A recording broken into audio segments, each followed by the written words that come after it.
So after completing the basic concepts module, we will be starting our discussion on residential status of individual, which is a very important from the point of view of understanding the income tax act. Okay, so knowing the residential status, concept of residential status is very important, or you can say rather relevant for understanding the income tax act properly.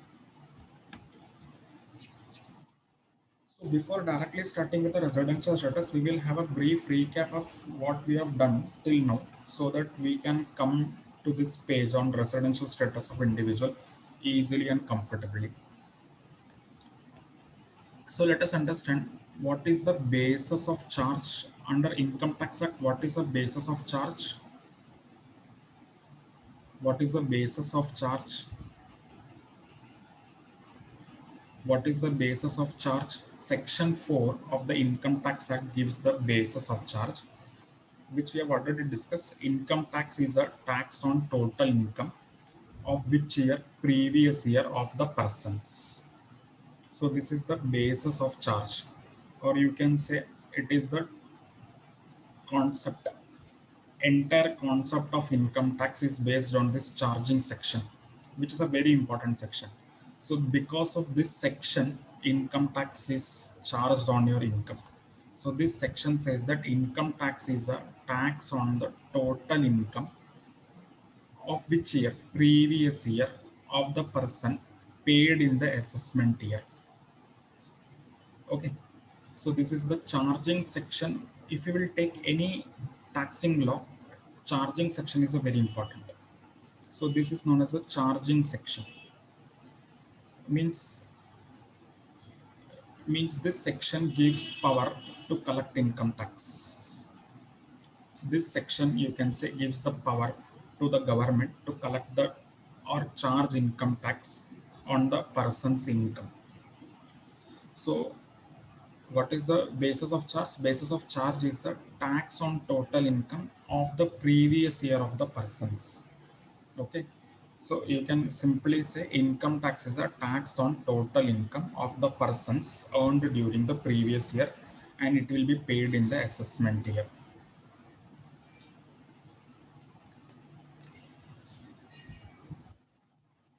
Now one more small definition we will see. SSC. SSC means a person who pays tax. Okay, simple terms. We are not discussing it in a very detailed term. Simple terms you understand. SSC means a person who pays tax. So if you pay tax, you will be known as SSC. If you pay tax, you will be known as SSC. Pay or payable also. If liability is there to pay tax, you will be called as SSC, income tax SSC. Okay, so SSC means the person by whom any tax is payable under this act. So those persons who are liable to pay tax are known as SSCs. These are all just legal terms we are discussing. And who has to pay tax? Person has to pay tax. We know that. And person includes individual, Hindu undivided family, company, firm, association of persons, body of individuals, local authority, and artificial juridical person. So if any of these person is earning income during the previous year, they will have to pay tax in the assessment year, but subject to the various exemptions given in the act. Okay. So if any person is having the income, taxable income, if we will more properly use the term, we can use the word taxable income, because all the income which a person is earned is not taxable. Okay, there are various exemptions and benefits also given on which income tax is not payable. Okay, so that all you have to check in detail, and we will have to calculate the concept which is known as taxable income. So if any of these persons are having taxable income in the previous year, they will have to pay the tax in the assessment year. Okay, normally in case of an individual, if you will take, individual will have to pay tax before 31st July. Individual have to pay tax before 31st July. Okay, as far as individual is concerned, we are discussing that individual should pay tax before 31st July in the assessment year. Meaning, suppose in 1920, there is an individual who is having salary income. He is an employed, so he is having salary. Okay, so this will become the previous year. So this salary which he is earning in 1920, he will pay tax in the assessment year. He will pay tax in the assessment year. So if 1920 is the previous year, what will be the assessment year? First, what should be the assessment year? If 1920 is the previous year, what will be the assessment year for this previous year? Yes, if 1920 is the previous year, what should be the assessment year? Yes, correct. 2021 is the assessment year. Very correct here. Yes, perfect. So, if a person earns salary in 1920, income, salary is an income. So he has to pay tax in 2021. By what date he has to pay? He has to pay before 31st July 2020.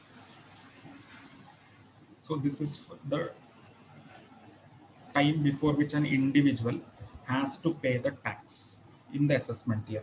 So no income will be earned in the previous year. Tax will be paid in the assessment year before 31st July.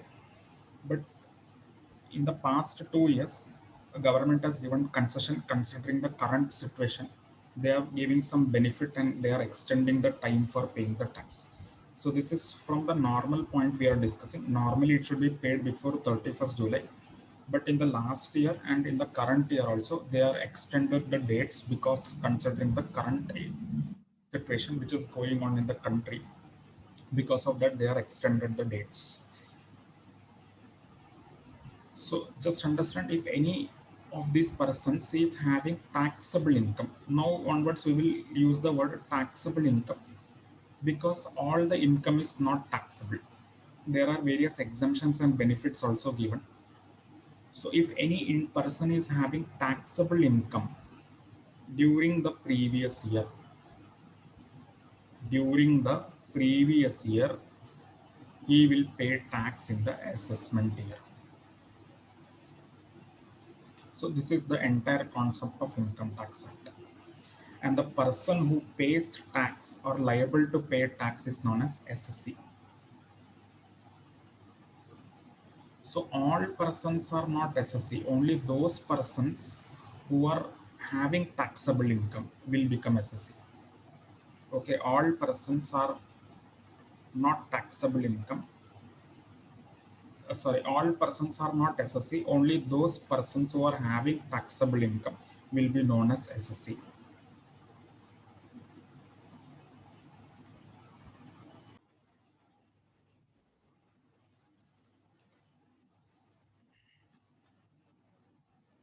Just a brief recap. Assessment year 12 months from 1st April, previous year, year immediately preceding the assessment year. Till now, I am assuming this concept would have become very clear that income will be earned in the previous year, tax will be paid in the assessment year. In case of an individual, you have to pay before 31st July. Normally, we have discussed that also. And we have also understood that assessment year is always 12 months, but previous year, in exceptional cases, it can be less than 12 months. In two situations, that is, if new business is started, it will be less than 12 months. And if business is closed during the previous year, it will be less than 12 months. In all other cases, it will be 12 months. So what is the relevance of these 2 years? Income is earned in the previous year. It will be taxed in the assessment year.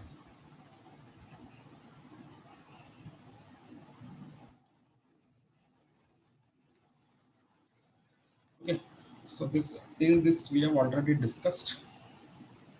Now we will have to come to the topic on residential status of an individual only we will be discussing. Now, till now we have discussed now that if any person is having taxable income, he has to pay tax. Okay, if any person is having taxable income during previous year, he will be liable to pay tax in the assessment year.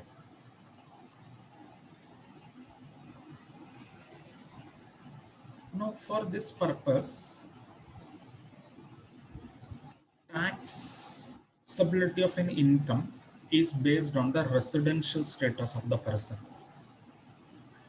Whether the income is taxable or not, you will, for determining that, you should know the residential status of the person. Okay, suppose a person is coming to India, is earning something. Okay, whether that income is taxable or not taxable, for understanding that properly, you should know the residential status of that person. Just a point, you remember, tax is not based on citizenship. Tax is not based on citizenship. Income tax liability does not depend upon citizenship. Income tax is based on concept of residential status. So there is a difference between citizenship and residential status. Even a non-citizen of an India can become a resident in India. Okay. So income tax liability is not based on citizenship. Just understand this much. Income tax concept is based on residential status of an person. Okay, person may be citizen, but he may not be resident. Person may not be a citizen of India. He may be citizen of USA, but he will be resident in India. So understand this concept very properly. Don't get confused that resident means citizens of the India. Resident means not citizen of India. Residential status is based on Income Tax Act. Okay, whether a person is a resident or not, that is given under Income Tax Act.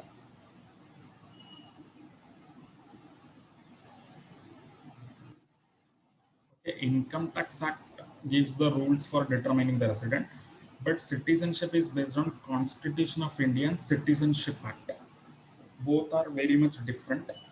So a person who is a citizen of United Kingdoms can also become resident in India for the previous year, and he will be liable to pay tax in India. So taxability of an income depends upon three things that we will be discussing now in detail.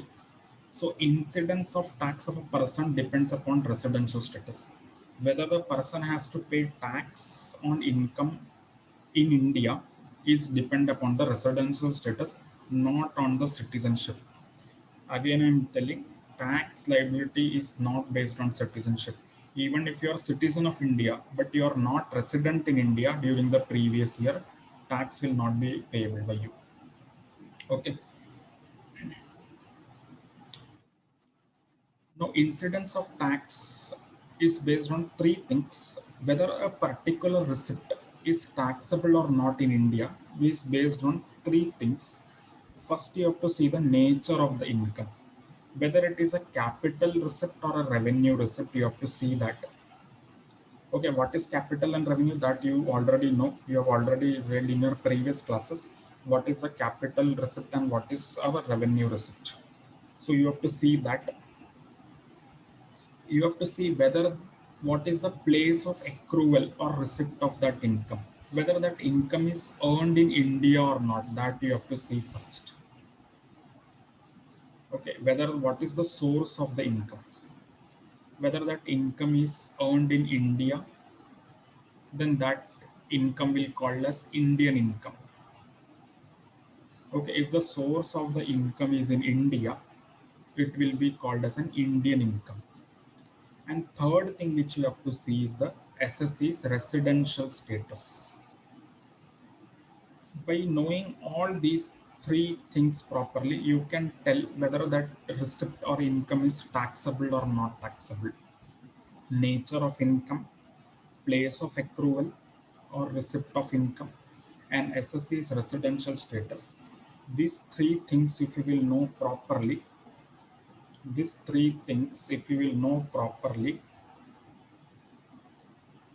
you can decide the taxability of the income. So taxability of an income depends upon residential status, where that income is received in India or outside India, and what is the nature of the income. So these three things are very much required for finding out the taxability of a receipt. Okay, so on this, the entire concept of residential status is based.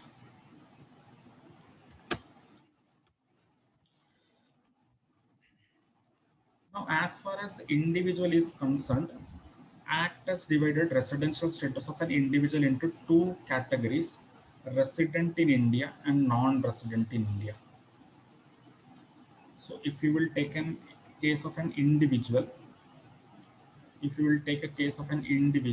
is divided into two categories. That is, individual may be resident in India or he may be non-resident in India. Now, one more important thing which you have to understand is that residential status keeps on changing from year to year. Residential status keeps on changing every previous year, it may change. So for 1 year, you may be resident in India. For another previous year, you may not be resident in India. Okay, how that is calculated, that we will discuss. But before that, we are coming to that concept properly. Residential status keeps on changing every previous year. So for every previous year, you have to calculate the residential status. Okay. In 1819, you may be resident in India. You may become resident in India.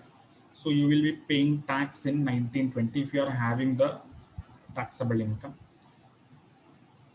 In 1718, you were not resident of India. Okay. So different rules will apply for you. So residential status keeps on changing every year, and it is determined for every previous year. So it cannot be said that once it is calculated, it will remain same. Determined for every previous year separately. So every year you have to calculate residential status to know whether the taxable income is there or not.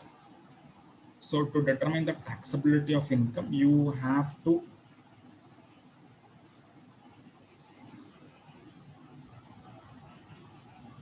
calculate or determine residential status each previous year separately. So it is not fixed that once it is decided it will remain same. Residential status keeps on changing every year. So for an individual, Income Tax Act has categorized residential status into two categories: resident in India, non-resident in India. Then again, resident in India is divided into resident and ordinarily resident and resident but not ordinary resident. Okay. What is the rules for determining the residential status, how it is calculated, etc. All that we will continue in the next class. So for today, we will be stopping our discussion here only. I am assuming it is clear to everybody, whatever we have discussed in the today's class.